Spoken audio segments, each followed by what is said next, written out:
الحمد لله الحمد لله رب العالمين الذي خلق الإنسان في أحسن تقويم وهو ولي الصالحين والصلاة والسلام على أشرف الأنبياء والمرسلين سيدنا محمد الصادق الوعد الأمين وعلى آله الطيبين الطاهرين وأصحابه المكرمين المعظمين أما بعد فقد قال الله تبارك وتعالى في القرآن الكريم أعوذ بالله من الشيطان الرجيم بسم الله الرحمن الرحيم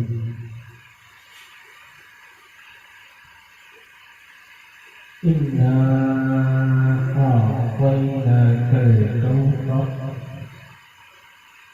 صدق الله العظيم وصدق رسوله النبي الأمين المكين الكريم ونحن على ذلك من الشاهدين والشاكرين والحمد لله رب العالمين. نادعية مظهر العجائب تجده أولى لك في النبات في كل هم وغم سينجلي بعظمتك يا الله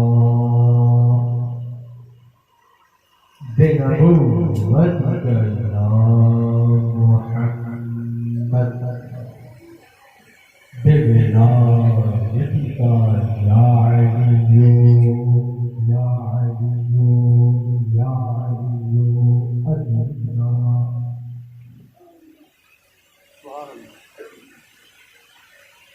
اسٹیج پر بیٹھے زیوقار علماء اہل سنت معزز شعراء اہل سنت سراخان مصطفیٰ صلی اللہ علیہ وسلم سامعین کرام السلام علیکم ورحمۃ اللہ وبرکاتہ.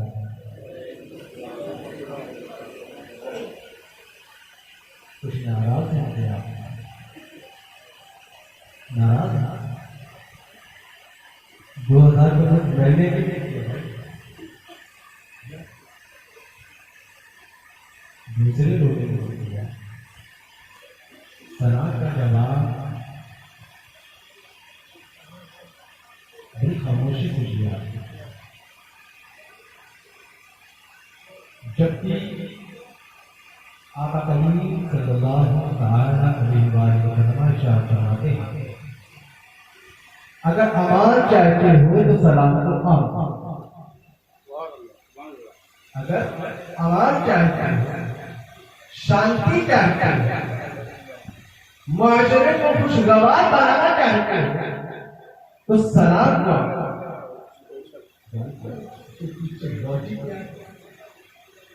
اس کے پیچھے بھجی کیا ہے؟ کیونکہ جب آپ سلام کرتے ہیں السلام علیکم ترجمہ ہوتا ہے علماء بیٹھے ہوئے ہیں تو پوچھیے گا بتائیں گے آپ کو جب آپ سلام کرتے ہیں تو معنی یہ ہوتا ہے کہ آپ پر سلامتی ہو, آپ پر اللہ کی سلامتی ہو. سلامتی ہے کیسے سلامتی جانتے ہیں؟ ایسی سلامتی ہے کہ جب آپ سلام کرتے ہیں السلام علیکم اس کا مفہوم یہ ہوتا ہے کہ اے تم میرے مد مقابل ہو، تم پر سلامتی میں نے پیش کر دی، اور اس بات کی میں تم کو ضمانت دے رہا ہوں، گارنٹی دے رہا ہوں کہ تم کو ہم سے خوف کھانے کی ضرورت نہیں ہو، بلکہ تم ہمارے زبان پر بھی رہتی ہو ہمارے ہاتھ۔ یہ بات اور اسی لیے سلام کرنا ہے سنت، سلام کرنا ہے سنت، لیکن جواب دینا ہے واجب۔ ایسا اس لیے ہے کہ جب سامنے والا آپ کو سلامتی کی گارنٹی دے رہا ہے، جب سلامتی کی ضمانت دے رہا ہے، تو آپ پر بھی لازم ہے کہ آپ بھی کہیں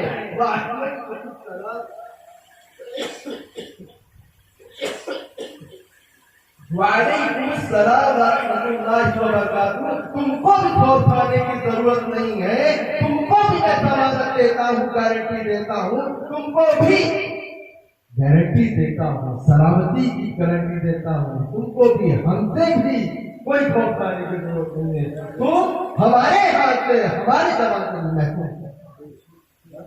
اسی لیے آپ تھوڑا سا اس کو امیجن کر کے دیکھیں کہ اگر ہم آپس میں ایک دوسرے کو اس بات کی ضمانت دیتے رہے کہ تم کو ڈرنے کی ضرورت نہیں ہے، ہم تمہارے ساتھ ہیں، ہم تمہارے ساتھ کوئی برا برتاؤ نہیں کریں گے، پورا معاشرہ پھر گواہ ہے۔ اسی لیے رسول اللہ نے فرمایا اگر امن چاہتے ہیں، اگر معاشرہ خوشگوار بنانا چاہتے ہیں، سلام کرنا۔ تو چلیے پھر تو میں شروعات کر دیتا ہوں، ہو سکتا ہے بات سمجھ گیا اور ان کی بات آگے نکل جائے۔ السلام علیکم ورحمۃ اللہ وبرکاتہ۔ وعلیکم السلام ورحمۃ اللہ وبرکاتہ۔ السلام آپ کریں گے؟ اور حدیث کا مفہوم ہے اور علماء کا اس پر اتفاق ہے کہ سلام کرنے کی اتنی ترتیب کی گئی ہے کہ اگر ایک دیوار کا بھی آر ہو جائے نا، اس کے بعد کوئی دوبارہ ملے نا، پھر السلام علیکم، کیوں ذہن میں رہی کہ تم کو ہماری نیت بدلی نہیں ہے، ہماری نیت وہی ہے، تم محفوظ۔ یہ اتنی امپورٹنٹ ہے سلام کی، سلام قرآن کرے۔ اور یہی ایک میں جملہ دینا چاہتا ہوں کہ یہی سلامتی سے ہے اسلام، اسی سلامتی سے ہے اسلام۔ دنیا کے کوئی بھی مذہب کا نام نہیں ہے اسلام۔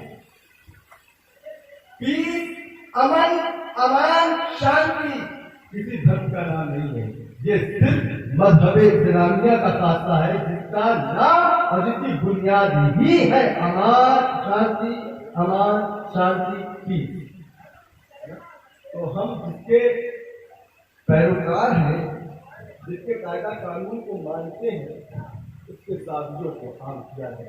تو آپ نے بتانے کی ضرورت ہے۔ السلام علیکم، سلام تو آئیے سب سے پہلے اپنے آقا و مولا جناب محمد رسول اللہ صلی اللہ تعالیٰ علیہ وسلم کی بارگاہ گہربار میں درود و سلام کا ہدیہ پیش کرتے ہیں۔ اللہم صلی علی سیدنا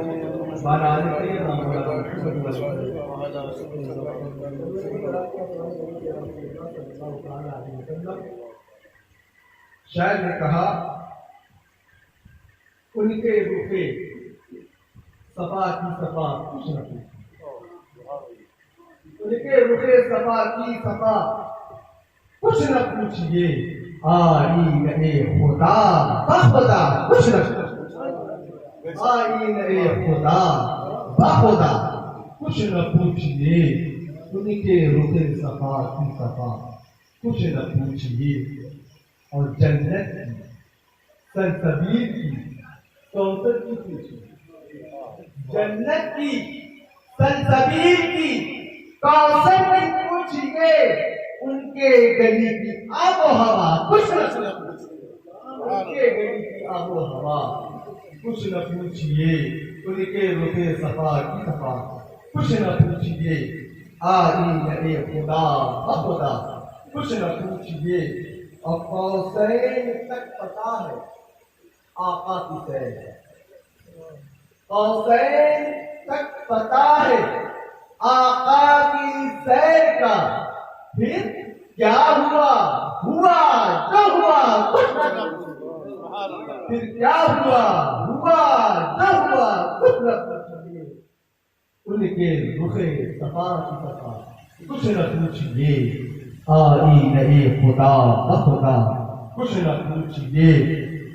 اور یہ ہندوستان خواجہ کا، اس ہندوستان پہ خواجہ کی حکومت چلتی ہے، کیسے چلتی ہے دیکھیے، اور کیوں چلتی ہے وہ بھی دیکھیے کہ اپنے کو دے دیا ہمیں خواجہ کی شکل، اپنے کو دے دیا ہمیں خواجہ کی شکل میں، ارے میرے نبی کی شان عطا کچھ نہ میرے نبی کی شان عطا کچھ نہ پوچھئے، ان کے رخ صفا کی صفا کچھ نہ پوچھئے، آئینہ خدا بخدا کچھ نہ پوچھئے۔ اور ہم اتنے رحیم، اتنے کریم، اتنے شفیق نبی کی امتی ہے، ذرا سا دیکھیے شاعر کس انداز میں دہائے عقیدت پیش کیا ہے کہ ان کے حضور ہاتھ اٹھانے کی تھی، بس ان کے حضور ہاتھ اٹھانے کی دیر تھی، پھر کیا ملا ملا جو ملا کچھ نہ، پھر کیا ملا ملا جو ملا کچھ نہ، ان کے رخ صفا کی صفا کچھ نہ پوچھئے، آئینہ خدا بخدا کچھ نہ پوچھئے۔ درود پاک مصطفیٰ پڑھیں، اللہم صلی علی سیدنا مولانا محمد وعلی آلہ سیدنا مولانا محمد وعلی وسلم، صلو علیہ الصلوۃ والسلام علیک یا رسول اللہ صلی اللہ علیہ وسلم۔ حضرات گرامی، تھوڑی دیر میں آپ سے گفتگو کرنا چاہتا ہوں، وقت کا لحاظ مجھے بھی ہے، وقت زیادہ ہو رہا ہے، تیزی کے ساتھ کچھ باتیں آپ کے سماعتوں کے حوالے کرتا ہوں۔ ذرا سا دیکھیے کہ ہم کس آقا کی امت ہے، کس نبی کی امت ہے، ارے وہ نبی کی شان کیا ہے، وہ نبی کا مقام کیا ہے، ذرا سا اندازہ لگائیے۔ رب کعبہ اپنے قرآن مقدس میں ارشاد فرما رہا ہے، اِنَّا أَعْطَيْنَاكَ الْكَوْثَرَ، اے محبوب میں نے آپ کو کوثر، میں نے آپ کو کوثر دیا۔ ذرا سا انداز خطاب دیکھیں، رب کے کلام کرنے کا طریقہ دیکھیں، رب اپنے پیارے محبوب سے کس انداز سے گفتگو کر رہا ہے۔ اور میں تو یہاں پر ایک جملہ یہ بھی کہنا چاہتا ہوں کہ میرے نبی کی مقام اور میرے نبی کی شان خدا کے سوا کوئی سمجھ ہی نہیں سکتا۔ کیوں؟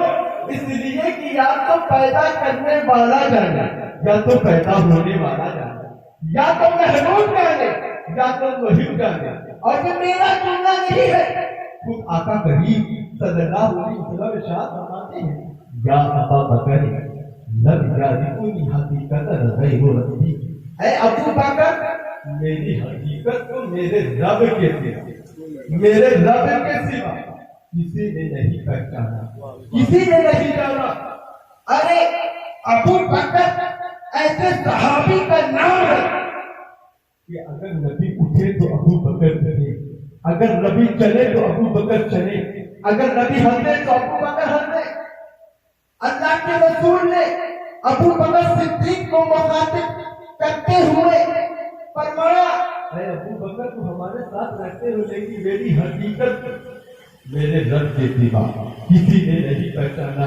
میں تھوڑا سا اندازہ لگانے لگا کہ ذرا دیکھتا تو ہوں اس دنیا کے اندر کسی نے پہچانا ہے یا نہیں پہچانا ہے۔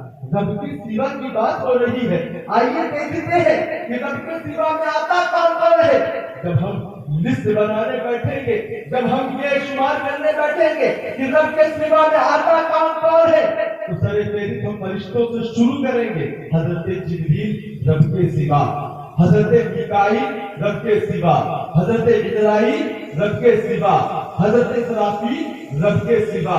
انبیاء میں آ جائیے، حضرت آدم رب کے سوا، حضرت نوح رب کے سوا، حضرت ہود رب کے سوا، حضرت ابراہیم رب کے سوا، حضرت اسماعیل رب کے سوا، حضرت اسحاق رب کے سوا، حضرت یحییٰ رب کے سوا، حضرت زکریا رب کے سوا، حضرت داؤد رب کے سوا، حضرت سلیمان رب کے سوا، حضرت موسیٰ رب کے سوا، حضرت عیسیٰ رب کے سوا، اور آگے بڑھے صحابہ کرام میں آ جائے صدیق اکبر رب کے سوا، فاروق اعظم رب کے سوا، عثمان غنی رب کے سوا، مولا علی رب کے سوا، رب کے سوا کسی نے نہیں پہچانا، نہ حضرت جبریل نے پہچانا، نہ حضرت میکائیل نے پہچانا، نہ حضرت اسرافیل نے پہچانا، نہ حضرت اسرائیل نے پہچانا، نہ حضرت آدم نے پہچانا، نہ حضرت ہود نے پہچانا، نہ حضرت لوط نے پہچانا، نہ حضرت نوح نے پہچانا، نہ حضرت داؤد نے پہچانا، نہ حضرت سلیمان نے پہچانا، نہ حضرت یحییٰ نے پہچانا، نہ حضرت زکریا نے پہچانا، نہ حضرت سلیمان نے پہچانا، نہ حضرت یعقوب نے پہچانا، نہ حضرت داؤد نے پہچانا، نہ حضرت موسیٰ نے پہچانا، نہ حضرت عیسیٰ نے پہچانا، نہ صدیق اکبر نے پہچانا، نہ فاروق اعظم نے پہچانا، نہ عثمان غنی نے پہچانا، نہ مولا علی نے پہچانا، نہ زبیر نے پہچانا، نہ عامر نے پہچانا، نہ طلحہ نے پہچانا، نہ بلال نے پہچانا۔ ارے میں تو کہتا ہوں کہ نبی کا بچپنا دیکھا نہ پہچانا، نبی کی جوانی دیکھی نہ پہچانا، نبی کا بڑھاپا دیکھا نہ پہچانا، نبی کے پاس رہے نہ پہچانا، نبی کی صحبت میں رہے نہ پہچانا، ارے نبی کا حسن و جمال دیکھا نہ پہچانا، حسن و جمال دیکھا نہ پہچانا، جود و جمال دیکھا نہ پہچانا، مال و جمال دیکھا نہ پہچانا۔ ارے دور والے صحابہ کرام جو نبی کو سب سے زیادہ پہچان رکھتے تھے، ان لوگوں میں پہچانا، آج بھی کچھ لوگوں نے پہچان لیا، اسی لیے تو میں کہتا ہوں کہ ان کی عقل کی خرابی نہیں تو اور کیا ہے، کہ ان کی گمراہیت نہیں تو اور کیا ہے، کہ ان کی ہمدردی نہیں تو اور کیا ہے۔ ارے نادان، اگر تم نبی کو پہچاننا چاہتے ہو تو چلو بریلی کی دھرتی پر امام احمد رضا خان صاحب بریلی نے جو فرمایا تھا وہ کہو، کیا کہا؟ اللہ کی سرتابہ قدم شان ہے یہ، انسان نہیں، انسان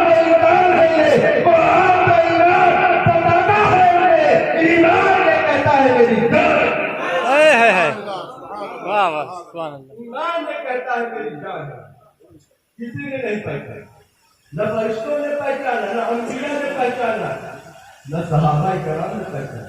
اور ذرا دیکھیے ہمارے نبی نے ایسے صحابی کو مخاطب کر کے کہہ دیا تاکہ شک و شبہات کی گنجائش ہی نہ رہ جائے، سیدھا صدیق اکبر کو مخاطب کر دیا، یا ابا بکر لم یرثنی حقیقتا غیر، اے ابو بکر تم میرے ساتھ ساتھ رہتے ہو، زمانہ تمہیں میرے ساتھ ساتھ دیکھتا ہے، لیکن میرے رب کے سوا تم بھی میری حقیقت کو نہیں سمجھ سکتے۔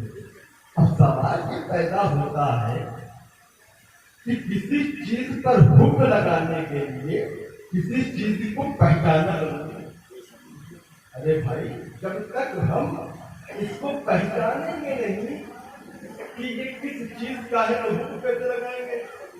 اگر یہ لوہے کا بنا ہوا ہے میں پہچانوں گا، جب مجھے معرفت ہو جائے گی پہچان جاؤں گا تب میں حکم لگاؤں گا کہ یہ لوہے کا ہے۔ جب نبی کو کوئی پہچان ہی نہیں پایا تو یہ آیت جملہ کہتے ہیں کہ نبی میری طرح ہے، کیونکہ نبی کا حکم لگانے کے لیے نبی کی معرفت ضروری ہے، نبی کو پہچاننا ضروری ہے۔ اور پہچان ہو نہیں سکتی کیونکہ رب کہہ رہا ہے، کیونکہ رسول اللہ کہہ رہے ہیں میرے رب کے سوا کسی نے نہیں پہچانا۔ اور یہ جملہ آیا کہ نبی تو میری طرح ہے، نبی تو میری طرح ہے، نبی تو میری طرح ہے۔ ارے جب کسی نے پہچانا نہیں تو یہ حکم لگایا کس نے؟ تو آؤ دیکھتے ہیں اور پوچھتے ہیں، اے فرشتوں ذرا مجھے یہ تو بتاؤ کیا تم نے کہا ہے کہ نبی تمہاری طرح ہے؟ تو یہ جان لیجیے جبریل امی ہو یا حضرت اسرافیل ہو یا حضرت اسرائیل ہو یا حضرت میکائیل ہو، یہ کہیں گے کہ قرآن کی شکل میں میرے ایک ایک قول تمہارے پاس موجود ہے، اور خدا کی قسم تم میرا ایک قول نہیں دکھا سکتے جس میں نے یہ کہا ہوں کہ تمہارا نبی میری طرح ہے، تمہارا نبی میری طرح ہے۔ قرآن کی شکل میں لٹریچر میں تمہارے پاس موجود ہے، ایک قول نہیں دکھا سکتے۔ جس میں نے یہ کہا کہ تمہارا نبی میری طرح ہے۔ آؤ بچے ہیں انبیاء کرام کی بارگاہ میں، ان سے پوچھتے ہیں حضرت آدم سے لے کر کے حضرت عیسیٰ تک، اے انبیاء کی زبان آپ بتائیے کیا میرے نبی کو آپ نے کہا ہے کہ نبی میری طرح ہے؟ تو سارے انبیاء دستبردار ہوتے ہوئے نظر آئیں گے اور یہ کہتے ہوئے نظر آئیں گے قرآن کی شکل میں میرا ایک ایک قول تمہارے پاس موجود ہے، اور خدا کی قسم کہ میرا ایک قول نہیں دکھا سکتے جس میں میں نے یہ کہا ہوں کہ تمہارا نبی میری طرح ہے۔ اور میرا اختیار پڑھا کہ نہ فرشتوں نے کہا نہ انبیاء نے کہا، تو کس نے کہا؟ ذہن میں سوال آیا کہ صحابہ کرام نے میرے نبی کو اٹھتے بیٹھتے چلتے پھرتے روتے ہنستے کھاتے پیتے دیکھا ہے، دیکھ کر کے سوتے جاتے دیکھ کر کے روتے ہنستے دیکھ کر کے ہو سکتا ہے صحابہ کرام نے کہہ دیا ہو کہ نبی میری طرح ہے۔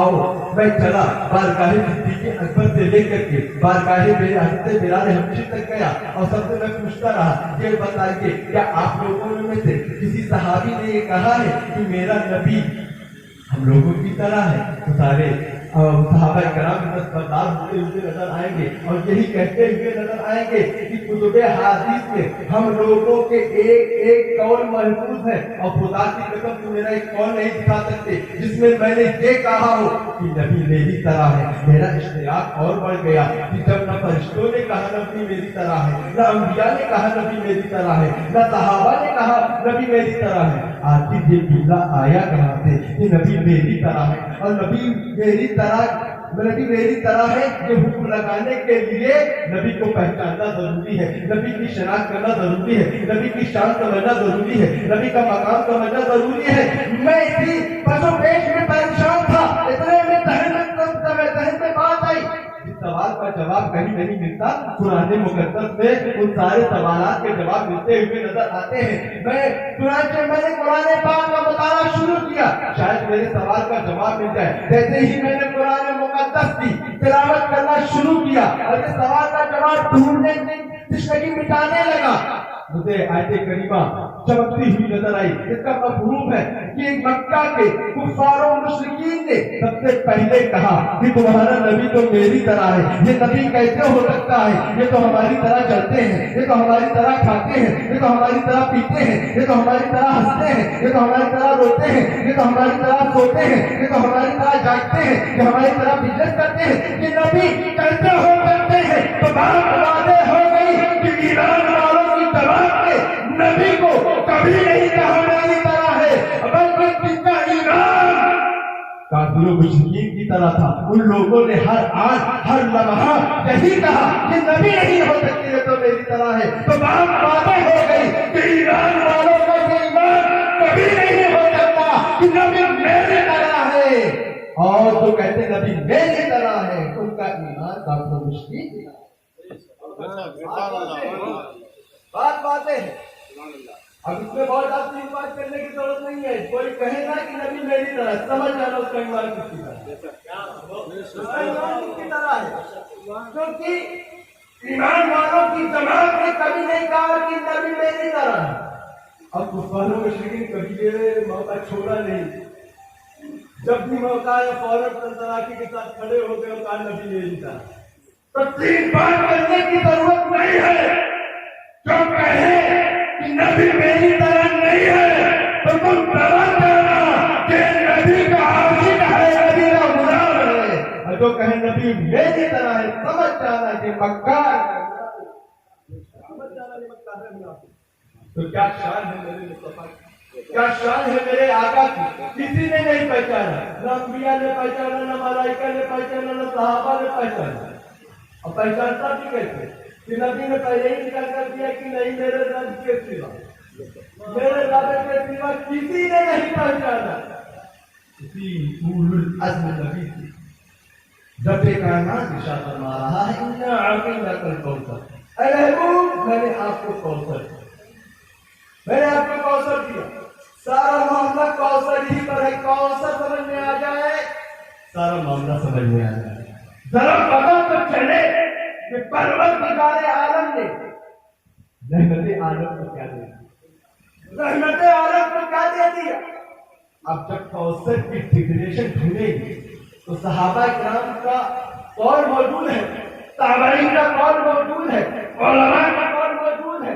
انہوں نے کوثر کی ڈکلیریشن کی، کوثر کی تعریف کی، کوثر کی پریبھاشا کی. کیا ہے اس کی تعریف؟ الکثیر من کل شیء، الکثیر من کل شیء، الکثرۃ فی کل شیء. ہر شے کی کثرت کا نام ہے کوثر، ہر شے کی زیادتی کا نام ہے کوثر، ہر شے کی کوانٹٹی کا نام ہے کوثر. بڑی مقدار میں ہو، وافر مقدار میں ہو، جس کا شمار نہ ہو پائے، اسی کا نام کوثر ہے. تو رب کہہ رہا اِنَّا أَعْطَيْنَاكَ الْكَوْثَرَ، میں نے کوثر دیا. ہمیں سورت میں پڑھ گیا کہ علم کا کوثر دیا، کہ عمل کا کوثر دیا، اس لیے کہ کوثر سمجھیے اگر علم کی کثرت ہوگی تو اس کو کوثر علم کہیں گے، اگر عمل کی کثرت ہوگی، زیادتی ہوگی تو اس کو کوثر عمل کہیں گے، اگر حسن و جمال کی کثرت ہوگی، خوبصورتی کی کثرت ہوگی تو اس کو کوثر خوبصورتی، کوثر حسن و جمال کہیں گے. مال و اسباب کی کثرت ہوگی، زیادتی ہوگی تو اس کو کوثر مال و اسباب کہیں گے.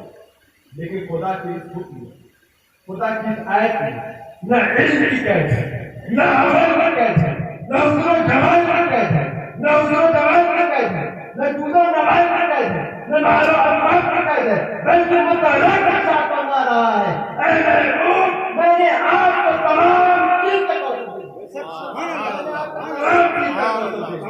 ارے بھائی، اگر صرف علم کا کوثر دیا ہوتا تو رب مطلق نہ ارشاد فرماتا، بلکہ اس میں کہہ سکتا تھا اِنَّا أَعْطَيْنَاكَ الْكَوْثَرَ الْعِلْمَ، اے محبوب میں نے آپ کو کوثر علم دیا ہے. اگر صرف عمل کا کوثر دیا ہوتا تو رب کہہ سکتا تھا اِنَّا أَعْطَيْنَاكَ الْكَوْثَرَ الْعَمَلَ، اے محبوب میں نے آپ کو کوثر عمل دیا ہے.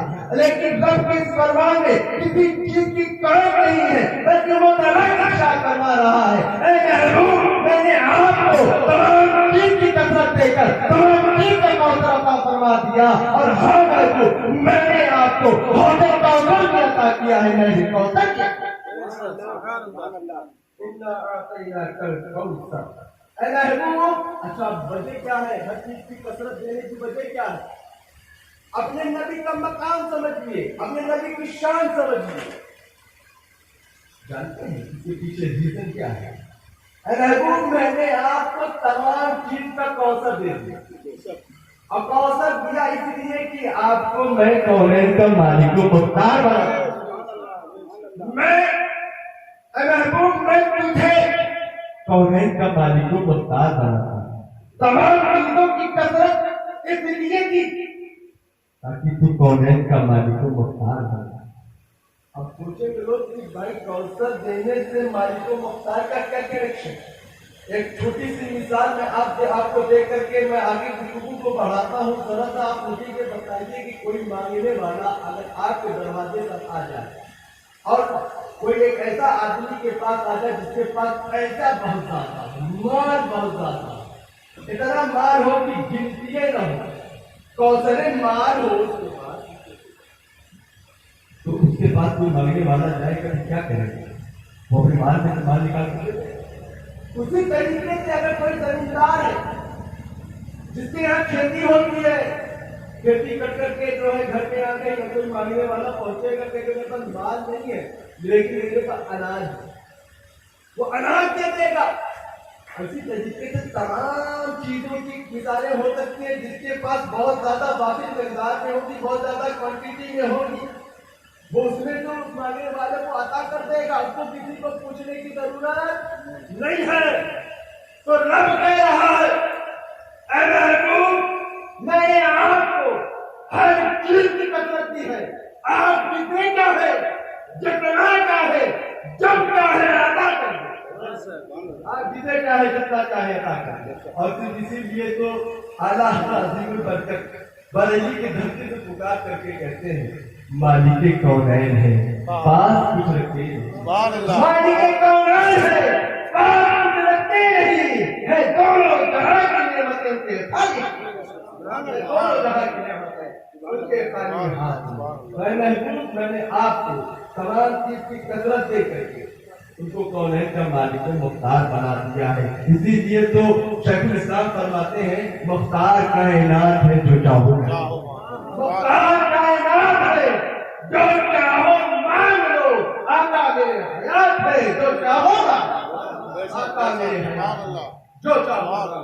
یہ میرے آقا کی شان ہے, یہ میرے نبی کی شان ہے کہ رب ذوالجلال نے اپنے محبوب کو تمام چیز کا کوثر دے کر کونین کا مالک و مختار بنا دیا اور یہ اشارہ دے دیا اے میرے بندوں تمہیں پریشان ہونے کی ضرورت نہیں ہے. تمہیں جو کچھ بھی چاہیے میں نے تمہیں اپنا محبوب دے دیا ہے. تمہیں جو کچھ بھی چاہیے میرے نبی کے در پر آ جانا, میرے نبی کی بارگاہ میں آ جانا. اے میرے بندوں تمہیں کیا چاہیے, تمہیں جو کچھ بھی چاہیے میرے نبی کے در پر آ جانا, میرے حبیب کے بارگاہ میں آ جانا. ارے میرے بندوں تمہیں کیا چاہیے, بتائے زندگی چاہیے محبوب کے در پر آ جانا. بتائے زندگی چاہیے, بہار زندگی چاہیے محبوب کے در پر آ جانا. رحمت چاہیے محبوب کے در پر آ جانا. حسن و جمال چاہیے محبوب کے در پر آ جانا. فضل و کمال چاہیے محبوب کے در پر آ جانا. جاہ و جلال چاہیے محبوب کے در پر آ جانا. مال و اسباب چاہیے محبوب کے در پر آ جانا. جو بخشش چاہیے محبوب کے در پر آ جانا. مغفرت چاہیے محبوب کے در پر آ جانا. برکت چاہیے محبوب کے در پر آ جانا. اولاد چاہیے محبوب کے در پر آ جانا. تمہیں جو کچھ بھی چاہیے میرے محبوب کے در پر آ جانا, میرے محبوب کے در پر آ جانا. ہم سے تو کہہ رہا ہے توجہ چاہوں علماء اہل سنت کی, ہم سے تو کہہ رہا ہے ہم سے تو میرا رب کہہ رہا ہے اے میرے بندوں تمہیں جو کچھ بھی چاہیے میرے محبوب کے در پر آ جانا, میرے حبیب کے در پر آ جانا. اس لیے کہ میں نے ہر چیز کی کوثر دے کر, ہر چیز کا کوثر دے کر اس کو کونین کا مالک و مختار بنا دیا ہے. لیکن اپنے محبوب سے ارشاد فرما رہا ہے وَأَمَّا السَّائِلَ فَلَا تَنْهَرْ وَأَمَّا السَّائِلَ فَلَا تَنْهَرْ. اے محبوب کوئی بھی سائل آ جائے, کیسا بھی سائل آ جائے, اس کو منع نہ کرنا بلکہ جو کچھ بھی مانگے اسے عطا کر دینا. ہم سے تو کہہ رہا ہے اے میرے بندوں تمہیں کیا چاہیے, میں نے اپنے محبوب کو کونین کا دولہا بنایا ہے, میں نے اپنے محبوب کو کونین کا مالک و مختار بنایا ہے. تمہیں جو کچھ بھی چاہیے میرے محبوب کے در پر آ جانا. اور اپنے محبوب سے ارشاد کر فرما رہا ہے وَأَمَّا السَّائِلَ فَلَا تَنْهَرْ وَأَمَّا السَّائِلَ فَلَا تَنْهَرْ. اے میرے محبوب کوئی بھی سائل آ جائے, کیسا بھی سائل آ جائے, کسی قسم کا سائل آ جائے, چاہے دنیا کا سائل آ جائے, چاہے آخرت کا سائل آ جائے, میرے بندوں میں سے جو کچھ بھی مانگے اسے عطا یہ ہے ہمارے نبی کی شان, یہ ہے ہمارے نبی کا مقام. اور اسی جگہ پر ٹھہر کر کے میں آپ کو بتانا چاہتا ہوں اے لوگوں سنو سمجھو, جہاں سے اللہ کے معزز رسولوں کی کمال کی انتہا ہو جاتی ہے, اللہ کے یعنی اولو العزم رسول کے کمال کی جہاں پہ انتہا ہو جاتی ہے وہیں سے اللہ کے خلیل کے کمال کی ابتدا ہوتی ہے. اللہ کے خلیل کے کمال کی ابتدا ہوتی ہے. اور اے لال بن کے سنی مسلمانوں سنو, تمہارے نبی کی کیا عظمت ہے, جہاں پہ اللہ کے خلیل کے کمال کی انتہا ہو جاتی ہے وہیں سے اللہ کے حبیب کے کمال کی ابتدا ہوتی ہے. وہیں سے اللہ کے حبیب کے کمال کی ابتدا ہوتی ہے. اسی لیے تو شیخ سعدی فرماتے ہیں یا صاحب الجمال و یا سید البشر من وجهك المنیر لقد نور القمر لا يمكن الصلاة كما كان حقه بات دستہ بزرگ کوئی قصہ بات دستہ بزرگ کوئی قصہ مختصر. میں تو یہ کہوں گا کہ شیخ سعدی رحمۃ اللہ تعالیٰ علیہ نے پورا قصہ ہی مختصر کر دیا اور ہم نے جب غلاموں کو سمجھا دیا کہ اگر کوئی اپنے نبی کا مقام سمجھنا چاہتے ہو, اگر کوئی نبی کی شان کو سمجھنا چاہتے ہو, بس ایک جملہ اپنے ذہنوں میں رکھنا کہ جہاں پر اللہ خدا کی خدائی ختم ہوتی ہے, خدا کی خدائی جہاں پہ ختم ہوتی ہے وہیں سے رسول اللہ صلی اللہ علیہ وسلم کی رحمت شروع ہوتی ہے. وہیں پہ اللہ کے رسول کی رحمت شروع ہوتی ہے. کچھ لوگ کہیں گے یہ کیسی بات کر رہے ہیں, کیونکہ شیخ سعدی فرما رہے ہیں لا یمکن الصلاة کما کارا ہر کوئی اس کائنات کے اندر کوئی ایسا ہے ہی نہیں جو اللہ رب العزت کے محبوب کی کما حق تعریف کرتے کما حق تعریف کرتے. اور یہیں پہ میں رک کر کے علماء کے لیے ایک جملہ میں ہدیہ کر دوں. یہ ہمارا کمال نہیں ہے, بہت سارے علماء آئے. ارے میں تو کہتا ہوں کہ صحابہ کی وہ مقدس جماعت موجود ہے, تابعین کی جماعت موجود ہے, اسلاف الصالحین کی جماعت موجود ہے, لیکن کوئی یہ دعویٰ نہیں کر سکتا کہ میں نے محمد صلی اللہ علیہ وسلم کما حق کما حق تعریف صرف خدائے عبادت شریک ہے. اور اس نے کرا تعریف, اس نے کی تعریف, تبھی تو میرے محبوب میرے آقا و مولا کا نام ہی محمد تھا. جانتے ہیں محمد نام ہے نا, محمد کسے کہتے ہیں؟ جس کی تعریف کی گئی, جس کی تعریف کی گئی ہو. کس نے تعریف کی؟ پروردگار نے خوب تعریف کی, خوب تعریف کی, خوب تعریف کی, خوب تعریف کی محمد. جو اس کا مقام ہے, اس کے شان کے اعتبار سے جو تعریف کر سکتا ہے وہ پروردگار ہے. اسی لیے شیخ سعدی رحمۃ اللہ تعالیٰ نے فرمایا کہ ایک دم آسان سا بات ہے, اتنا سمجھ لینا کہ اللہ رب العزت کے بعد جو سب سے بزرگ شخصیت ہے, جو سب سے عظمت والی شخصیت ہے, جو شان والی شخصیت ہے, وہ کوئی اور نہیں, وہ ہمارے آقا مولا جناب محمد رسول اللہ کی ذات ہے. جب یہ خدا تعالیٰ کے بعد جو سب سے بزرگ شخصیت وہ ہمارے آقا مولا صلی اللہ علیہ وسلم کی ذات. اور میں آیا کوثر کو سمجھانے کے لیے آیا, کوثر دے کر کے مالک و مختار بنا دیا اور اپنے محبوب سے ارشاد فرما رہا ہے وَأَمَّا السَّائِلَ فَلَا تَنْهَرْ وَأَمَّا السَّائِلَ فَلَا تَنْهَرْ. اے میرے محبوب, کوئی بھی سائل آ جائے میرے بندوں میں سے جھڑکنا نہیں, منع مت کرنا, جو کچھ بھی مانگے اسے عطا کرتے. اب بات سمجھ میں آ گئی کہ ہم غلامان مصطفیٰ اپنا دامن گنبد خضرا سے جا کے کیوں پھیلاتے ہیں؟ ہمیں معلوم ہے کہ دینے والی ذات پروردگار عالم ہے. یہ کوئی ہمیں عقیدہ نہ سکھائے, یہ عقیدہ ہمیں معلوم ہے. جب رسول اللہ صلی اللہ علیہ وسلم نے فرمایا اللہ کی دینے والی ذات پروردگار ہی کی ہے, لیکن بانٹنے والی ذات میں دیتا پروردگار ہی ہے لیکن بانٹتا میں. تو کوثر دیا ہے اللہ نے, بانٹ رہا ہے رسول اللہ صلی اللہ علیہ وسلم بانٹ رہے ہیں, اور ہم غلاموں پر بھی بانٹ رہے ہیں. ایسا بانٹ رہے ہیں, ایسا بانٹ رہے ہیں, ایسا بانٹ رہے ہیں کہ جو کوئی آدمی جو کچھ لینے کے دربار میں جاتا ہے سب کچھ اس کو ملتا ہوا نظر آتا ہے, سب کچھ اسے ملتا ہوا نظر آتا ہے. میں تو پریشان ہو گیا اس آیت کریمہ کو پڑھ کر کے وَأَمَّا السَّائِلَ فَلَا تَنْهَرْ وَأَمَّا السَّائِلَ فَلَا تَنْهَرْ. کوئی بھی سائل آ جائے, کیسا بھی سائل آ جائے, جھڑکنا نہیں, منع مت کرنا. میں تو پریشان ہو گیا, ایسا کیسے ہو سکتا ہے کہ کسی قسم کا سائل آ جائے اور وہ محروم نہ جائے. ارے کیسا اپنے نبی کا مقام سمجھ کے یہاں بات رک کر کے کیسا کوثر دیا ہے, کیسی شان عطا کی ہے, کیسا کیسا کیسا اختیار دیا ہے آقا کریم صلی اللہ علیہ وسلم کو پروردگار عالم نے, یہ کیسا پاور دیا ہے ذرا تو سمجھیے. میرے تو بات سمجھ ہی نہیں آتی ہے. اگر ہم سے کوئی میرا مکان لینے آ جائے تو ہم اس کو فوراً منع کر دیں گے. بھائی 25 کی بات ہوتی چل جاتا, 150 کی بات ہوتی چل جاتا, 1000 کی بات ہوتی چل جاتا. ایمانداری سے بتائیے, کوئی آپ کا گھر مانگنے آ جائے کیا اسے اپنا گھر دے دیں گے؟ ایسے مانگنے والے کو منع کرنا ہی ہوگا. بھائی 1,50,000 روپئے کا مانگتا تو گنجائش ہو سکتی تھی, آپ دے سکتے تھے, لیکن آنے والا آپ کا گھر مانگ رہا ہے. ایسے صاحب کو منع کرنا ہی ہوگا, ایسے صاحب کو آپ کو خالی واپس کرنا ہی ہوگا.